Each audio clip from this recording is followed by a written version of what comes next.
goal for Bournemouth, and that was absolute class. Bournemouth went off at a smart pace and soon had West Brom in striped shirts on the defensive.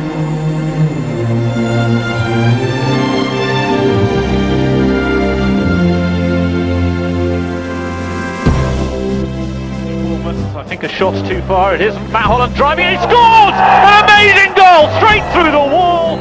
We are here to stay, to play again another day.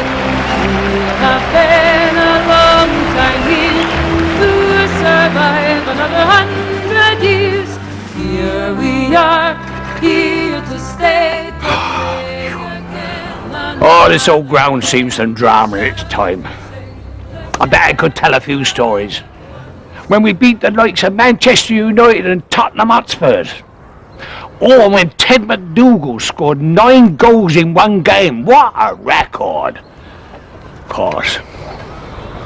It hasn't always been like this, no. Dean Court was opened in December 1910. All it was at the time was a roped-off field in Kings Park. That was actually donated to the club by the Cooper Dean estate. There was a big, almost like stately home where Chase Manhattan is now. Behind there was the cherry orchards, and even though the actual ground's been built on a rubbish dump, the cherry orchards came up to that, so they're saying the cherries there. It actually started as Boscombe and not Bournemouth. It was formed in Folkestone. The original ground was in Castlemaine Road, though none of that actually remains now. The first club that was formed in 1890, they disbanded, but from that club, Boscombe Football Club was formed in 1899, and they played in the Bournemouth Junior League and also the Hampshire Cup, and that was the main roots of the present-day club. I remember shorts like that and those big heavy boots and leather ball. Still, some things have to change, I suppose. But it's nice to see the club still with their cherry red colours. Of course, if they changed that, they wouldn't be the Cherries anymore, would they? In the early days, Boscombe FC were certainly one of the most successful of the local sides, and they did attract all the good players to the club. Through this, they started to dominate local football, and they seemed to be the ideal side to represent the town of Bournemouth nationally. Bournemouth and Boscombe Athletic Football Club. What a name. The longest in the league, in fact. Something the whole area could be proud of. In the early days, of course, there were no floodlights, no subs. If you got a player injured, you had to play on with 10 men. Most of the people stood behind the goals and at the Brighton beach end as well. So it was very much a cloth cap era. And of course the other thing, a lot of the revenue, a certain amount of the revenue was obtained from penny on the ball competition, where they gave the match ball as the prize. Bournemouth have been in the league for 4 seasons, and although Dean Court was a nice ground, it still didn't really have that grandeur and splendour that many of the grounds had. So the club purchased for £12,000 the steel framework from the British exhibition at Wembley and erected the main stand from that, which had 3,500 seats in, and that is still actually the main basis of the main stand now. When I first went to Dean Court, I was quite impressed by the setting, really. Stand, 3 side stands, and a nice Brighton beach end. I thought it'd be lovely to play on this. And it certainly was. I enjoyed playing on it. There seemed to be plenty of room up the wings. I was a winger, and there was plenty of room up the wings. In those days, there wasn't the euphoria of bobble hats and scarves and all the rest of it as there was today, but there was still that keenness on the terraces. The same keenness was there, but in a different way. The crowd knew as much about the game as the players did. The teams lined up in the goalie, 2 full-backs, 3 half-backs and 5 forwards, and the forwards playing a kind of a W formation, inside forwards a bit further back, centre forward, and wingers quite forward. And the crowd knew what the team was about and about to do, and they were with the team. For me when I played, and for the players when I played with them, the Bournemouth spirit was the thing. We had a belief in ourselves as players, and we had a belief in our team as players. And we knew that there was a good crowd behind us, that they had a belief in as well. So I would say that the Bournemouth team and the team spirit is the thing that makes Bournemouth win games. The day before war broke out, September the 2nd, 1939, we were walking to the ground. I was with Bill Smith. We were walking to the ground. It was a red-hot Saturday. And we were walking to the ground to play. The sky was as clear as a bell. The heat was intense. And we were going over to play a game of football. And as we walked in the portals of Dean Court, I said to Bill, "Oh, wouldn't it be wonderful if it rained?" He said, "Yeah, but there's not much help of that." We went in, had a look out on the pitch. It was bone hard. And the other team came, Northampton came, and they were there having a look round as well. We went in to change, and we were getting changed with about 20 minutes to go before the kick-off. And I suddenly said to Bill, "Hey, Bill, listen to that." And it was pouring down. We'd had a cloudburst. There weren't any clouds up there, but we'd had a cloudburst. When we went out on the pitch, it was heavy, water, almost waterlogged. But it was ideal for playing. And we really took Northampton Town apart. Quite a lot of rain about, but the rain did clear in the second half, and Boscombe went rampant, and they won 10-0. And of course the following day war broke out, and in a few days the players' contracts were cancelled. Well, what with the war coming along and all that, obviously things had to be put on hold. Well, at that time, during the war, I was out in the jungle, and we were in this area which was swarming with the... Yes, during the war, you were a free agent, really. During the war, you could play for whichever team that you were nearest to, wherever you were stationed. And I played in several teams. I played for Luton, I played for York, I played for Crystal Palace, I played for Fulham, Chelsea. And we fired straight at them. Harry Kinghorn was the manager, and Harry had managed all the way through the war. Now, you might say there wasn't a great deal to manage. Well, there might not have been a great deal to manage, but what was there was managed. And Harry Kinghorn was a remarkable man. He was a goalkeeper with Boston before he became A, trainer and then B, manager. But he held that club together in more ways than one. And the fact that he kept the club going so well during the war, everything was oiled and greased and ready to roll after the war. So when he got his beloved players back, it was easy going. He had a team, he knew how they played, because he'd been in touch with them all the way through the war. They hadn't lost touch with Harry, and he hadn't lost touch with them. They were there and ready for moulding again into a team, and this he did very quickly. There was a great resurgence of interest, really, amongst supporters. I mean, crowds were greatly up on pre-war standards immediately afterwards, because people have had 6 years of war deprivation and all the rest of it, and people got out and really got behind the club. And then, bang! Cup ties are a great leveller.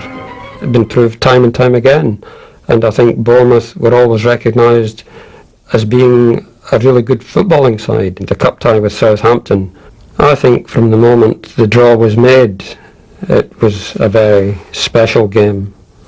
The local rivalry, two clubs hadn't been drawn against one another in the cup. First time ever. For me, the actual game itself, 22,000 people there. I felt extremely nervous, but also excited at the prospect of playing in front of such a large crowd.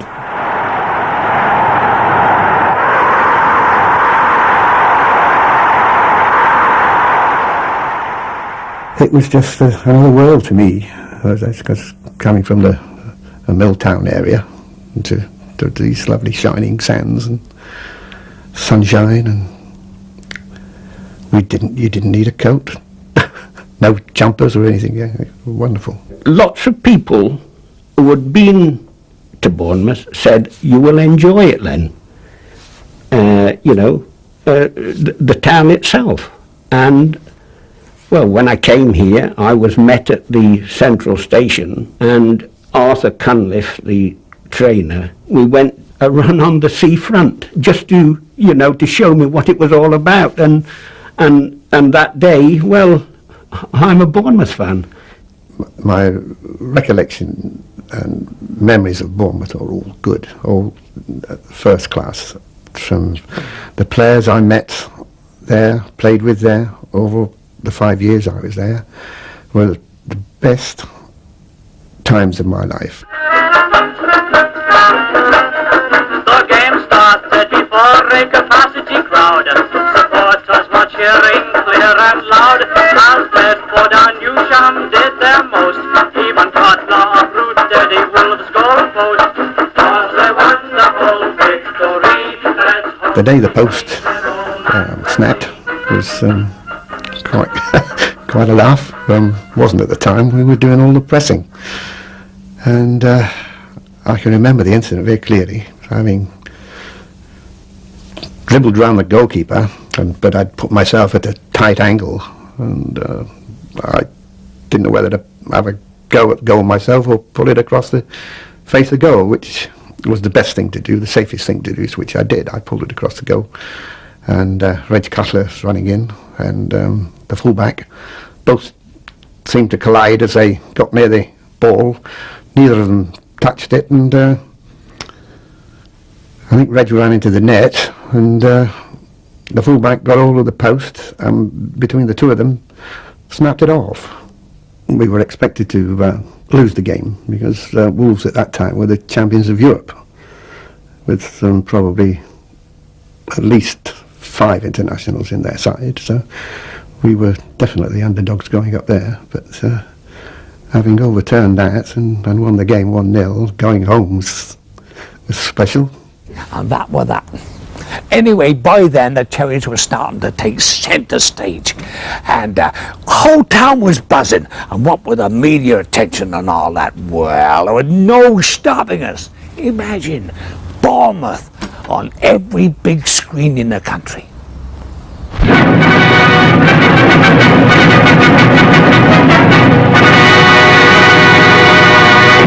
This is Movie Turn. Leslie Mitchell reporting. Ticket-holding fans at Bournemouth found the law on the lookout for forgeries. If it's a good ticket, clip it. The crowd was in a state of unsuppressed excitement when Spurs, in white shirts, kicked off against the team that ate up the Wolves in the last round. Yeah, the heady days of prior to the Spurs games was a magic time, because it was everyone, the whole town was alive.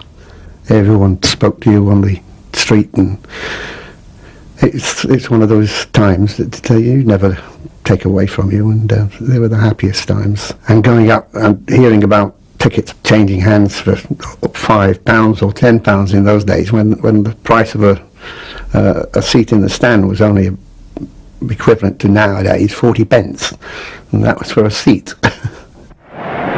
The Bournemouth and Boscombe Athletic Football Club, the Cherries to you, now intended to kick Spurs right out of the cup, and in 15 minutes Norris showed the way to do it. Playing against heroes of mine like Danny Blanchflower and the like Ted Ditchburn in goal, all international players, and I got the wrong side of the blind side of the centre half, and as the ball came over, I thought, that's mine. I can, I've got myself in the right position, and that's going to be mine. But I was probably on the 18-yard line, which is a long way, putting a header in against the likes of Ted Ditchburn. And I glanced as I'm up there in the split second that you're going up, and I saw Ted Ditchburn coming out. And I think, come, because I knew I'd scored then, because I only had to sort of lift it over and just knock it over the top of it and into an empty net. So. All right, said the Cherries, we've got the answer to that one, and so they had. Newsham put them ahead again.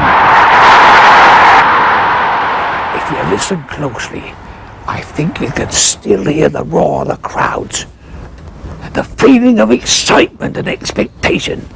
when watching all those great star players. David's at home to Goliath when white-shirted Bournemouth from the 3rd Division meet the reigning league champions Manchester United. We were playing against the top teams of England. In fact, I think they were 1st, 2nd and 3rd in the 1st Division, those 3 mighty clubs. Bournemouth under attack again, but it's headed away, and inside right, Stanley Newsham races forward to beat Eddie Coleman to it. The Busby Babes themselves, the names, they were all magical names. To be actually on the same ground as them was an honour. But, you know, we went and gave as good as we got, I think, and they were just it was their day, so they went through. Godwin parries, and in the back and forth tussle, the ball is handled by Lyons. Manchester are awarded a penalty kick. Berry takes it, and Godwin hasn't a chance. Manchester win, but Bournemouth have gone down with colours flying. Well, the one game that I remember mostly was the Manchester United Bournemouth game. And I squeezed into the 27,000 that were there, and thrilled to every kick and every whistle and every shout that went on. I was there, part of it, and the crowd were right behind Bournemouth. We were lifting them, we were bearing them on our shoulders, we were doing everything but score for them. They'd always had a reputation for knocking out the big boys in the cup. You know, I remember, was it 1957 would it have been, when I think they beat Tottenham, and finally they went out to Man United that year, and it was a year I think Ollie Norris was famous for jumping up and down in front of one of their players who took a long throw in, and it was that they'd built that reputation of being great cup fighters, and I think we carried that on over the years. You know, beating people like Man United, Newcastle, and it was a difficult place for people to come and play. We've had them all here in our time. Matt Busby, Charlie George, Georgie Best, Nobby Stiles, and we've had some of the youngers like Gary Lineker, really great players. I came in '72. And it was a tremendous. We had a good side, and I came here because of the good players that were here. Really, I could see the club going through the divisions. I felt this club could push on and certainly get promoted that year. Maybe end up playing in the 1st Division Premier League as it is now with Bournemouth, because the players here were such good quality. McDougall and Boyer, magnificent strikers. You know, Machin, people like that. Mel Machin, Tony Powell, so many good players. David Jones, all went on to be international players. Trying to breast it down there for Mitchinson. Cave again, turning it now for Miller. Redknapp wanting it over on the right, but it's with Machin again, and now with Redknapp.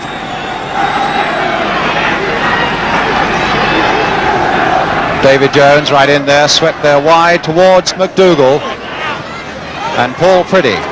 In the 70s, to all Bournemouth fans, Ted McDougall was the club. He was a star. It was the days of George Best, Charlie George, but in Bournemouth it was him. It was Super Mac, as he was always known. There was no bigger player at the club than him. I mean, just scored every week. He looked good. He opened his shops up in town. He was Bournemouth. Redknapp with a chance to cross it, flicked on by Mitchinson. Dougal in there! And McDougall almost got it, and he did! Ted McDougall! Well, I came down from York in my little Mini, and I just couldn't believe it. I mean, it was like palm trees, and there was actually white sand. I mean, coming from York, I mean, you don't see a lot of ocean there.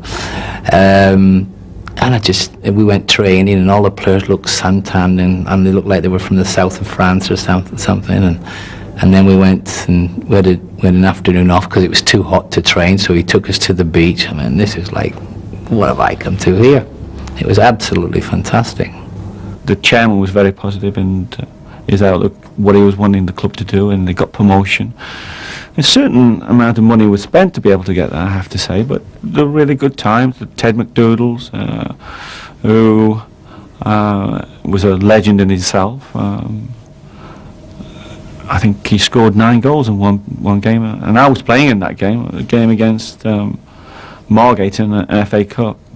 I remember, I think I'd scored 4 by half time, and I remember coming off, and we'd scored 11, and coming in the changing room after, and everybody was like laughing. It wasn't not laughing at them, but laughing. It was like 11-0. It just doesn't happen. that team would have gone on to, certainly gone into the second division as it was in, and maybe even end up playing in the old first division. You know, we had that many good players, and we were certainly good enough to have achieved that. Dickie Dowsett, who was a former player at the club, he returned from Crystal Palace to become commercial manager at the club. He decided to change the name to a more continental style, which is AFC Bournemouth, though the club's company name always remained Bournemouth and Boscombe. Apparently it was changed to AFC Bournemouth. You see, the A took it near the top of the alphabetical list. I bet all the shop weren't all that impressed.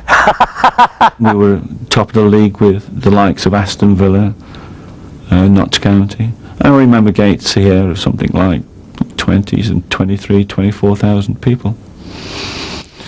It's amazing now when you look at the stadium and think, well, where did they put them, like, you know? But that was the case, but we were playing very good football at that time, and certainly from my point of view was a learning process still, the 3 or 4 years I was here. I scored 40 goals in 2 seasons for York City and scored a number for Liverpool reserves. I never knew how I scored. People say it was just natural. But when I came to Bournemouth, I would say 75 to 80% of my goals were work goals that with the rest of the team that we used to do from Monday through Thursday. We used to practice, but not only practice, but learn. We actually learned. It was the first team I've ever been on that everybody was on the same page. All of that team eventually went into the first division at some stage. So that just shows you the quality that actually came through this football club. And, you know, there was obviously the first division then, it's the Premier League now. But they've been, the football club has been a great service from a point of footballing wise for feeding Premier League clubs. Good ball for Machin.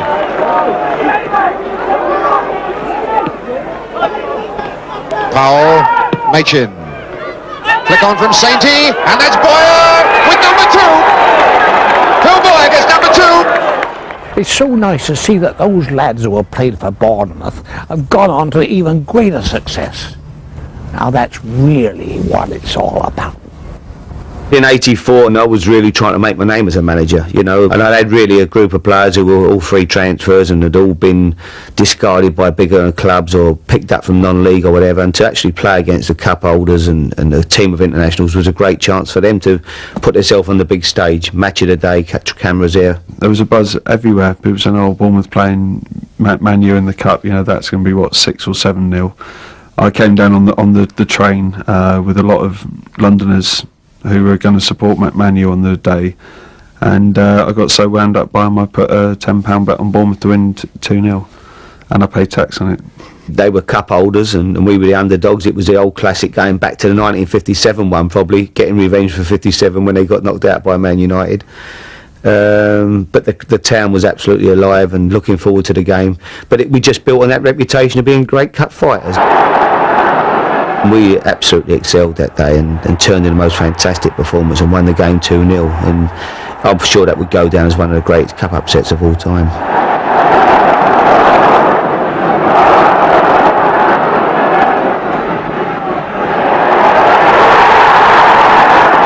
I think Harry Redknapp was a very accessible manager. You looked at him and you didn't think he was aloof or anything. You thought, yes, Harry is going to do it for this club. In the 1987 part of the 86-87 season, I mean, Bournemouth at one stage went 12 points clear when we travelled to Swindon, that was really known as the big crunch game because they were also in contention. Even though we were 12 points clear, we just won at Wigan, who were, I think they were 4th at the time. I was still convinced that something was going to go wrong. You know, I had a team that started to do very, very well, and we were in the top 3 all season. To think we got 97 points that year, it's still a record, with a team really that had cost £70,000. The only players that I'd bought for any money, I bought Trevor Aylott at the start of the year for £15,000, Cole Richards for 10, and then late in the season, at Christmas time, I went out and bought John Williams and Richard Cook. So they were the rest of the players, all free transfers, lads I'd picked up on frees and it cost absolutely nothing. And when you looked at Middlesbrough's team and Swindon's team, and Middlesbrough especially, they had people like Gary Pallister, Mowbray, Bernie Slade, people who went on and played in the Premier League for years and years, you know. They really had an outstanding team. And to beat them, and the game here with Middlesbrough when we beat them that night, full house, the people were hanging off the rafters trying to get in the ground, you know. It was a great atmosphere, and the thing went right to the wire. Ourselves, Swindon and Middlesbrough had pulled away from the pack, and only two could go up. And every week we won, them two won. And no one was dropping points, and it was a fantastic season. Players streaming forward. Morrell can get the cross in, he does. To the far post, nodded away, only half cleared. O'Driscoll knocks it forward. Cook plays it in, that might be a chance here for Avon. It's there, Avon has scored! So to actually achieve it, and to win the championship on the last day of the season against Rotherham at home, full house again, I'll never forget that. It was the proudest achievement of my life. Ah, now that was the day. History in the making. To see that trophy join all the others. Those young'uns looked as proud as punch. The hopes we had were much too high, way out of reach, but we have to try. The game will never be over, because we're keeping the dream alive. Team spirit was very good, because I think a lot of the players had come up through the lower divisions together, and they'd probably not had a great deal of success wherever they'd been, and having come to Bournemouth and then won promotion the previous season, they saw an opportunity where they'd be playing what would be then the second division, and a great opportunity for them to really make their mark.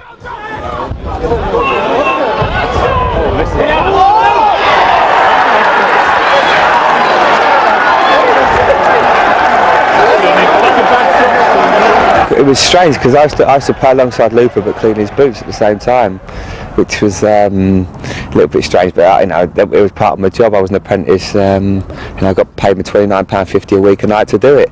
So there was, and if they weren't clean, Looper definitely used to tell me, even though I was the manager's son. But no, it was obviously Effin a Cuckoo as well, and it's good to see that Effin's gone on and done very well. It makes you proud that you're playing the same team as him. And Luther was a great example to me. He helped me an awful lot when I was at the club. And I learned so much there. I couldn't help. I trained there every day, and it was. I owe that as much a part as anything as me being at Liverpool now, and I think being at Bournemouth, the way it helped me as a player and as a person, as I say, got so much to do with how well things have gone for me up here. It's obviously my first club, first professional club anyway, and it was nice to get a start there. I felt it was a right move for me at the time, coming from non-league, and to enable myself to get a good start in a professional game. It was definitely the sort of place where I felt I could go and improve my game and leave there and go on to a bigger club. Roland upfield to Ikoku, who's turned his man, and the leggy number 11's got away for the first time. Oh, it took a deflection off Scott. We went to Newcastle, St James's Park, and that was a tremendous night as well for the football club to go up there. And when you look what a massive full house at St James's Park, and we've gone up there and beat them, and that was a tremendous performance as well. Brock has got to score. He's got to score, and he hasn't. That's it. Third Division Bournemouth have achieved a memorable giant-killing act.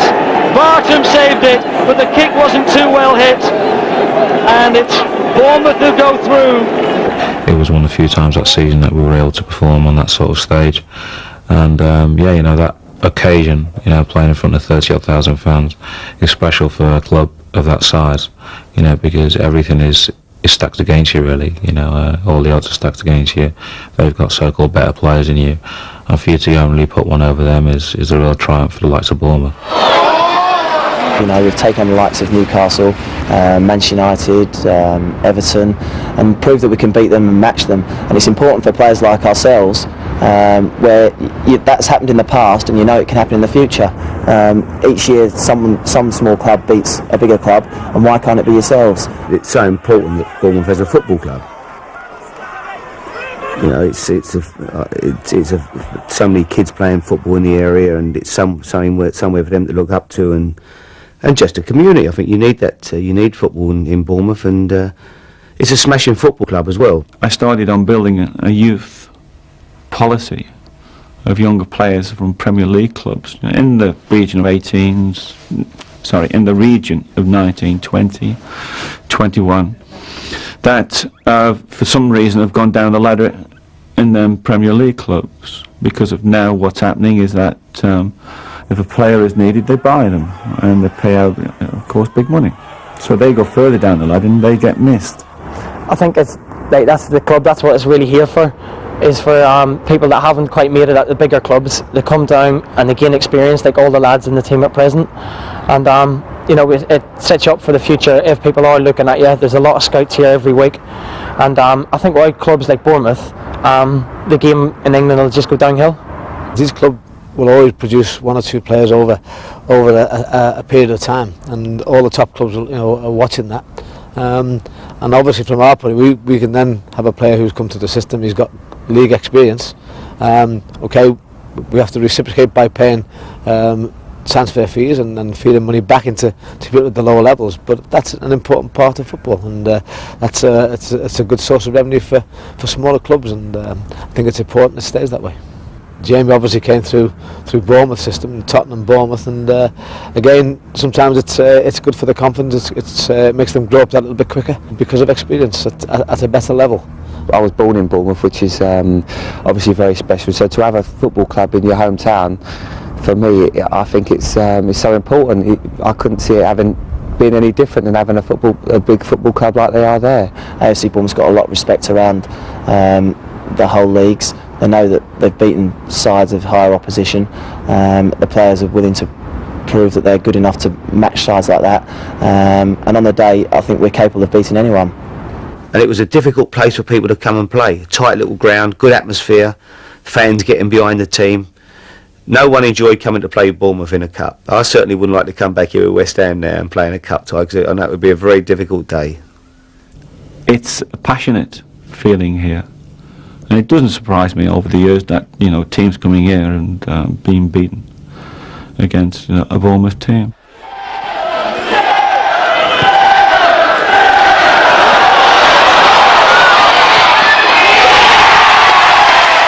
Every town needs a football club, whether it be in the first division, whatever, because I think football is something that brings lots of people that normally wouldn't mix, brings them together. I mean, you see it every time now. You go up in sort of like the sort of hospitality areas of football club. There's people there that normally probably wouldn't go to be associated with football, but now they are, because of maybe for business, but also now they are really getting a love in for the game itself. They are always going to be in a position where they will probably have to sell players, if big clubs come in and make good offers for people, and that's how we survived over the years that I was here.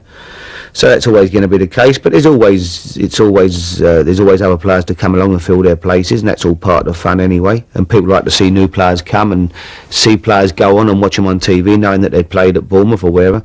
It does take people's minds off other things, that they have their own football club that they can identify with, and the club has some success, as it's had even in the years since I've left. If we talk about the cup ties that they've played against Manchester United, Wolverhampton, West Brom, and it means an awful lot to the people in the town. I just can't imagine Bournemouth, without a football team, and I think a lot of supporters feel exactly the same. I used to be a supporter. I used to be a young lad going up to ask for someone's autograph, and it's a case of being able to give something back to the fans, where it means so much to them, and it means a lot to me to give it back to them.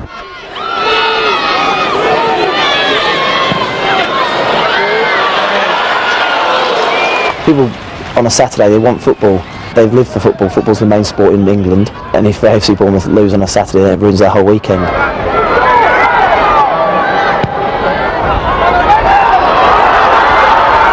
You go for the adrenaline that's seeing your team winning 1-0 away from home, and there's 10 minutes left and you're under pressure. It's what it's all about, because I can't say that any Bournemouth fan who is watching their team away from home winning 1-0 can honestly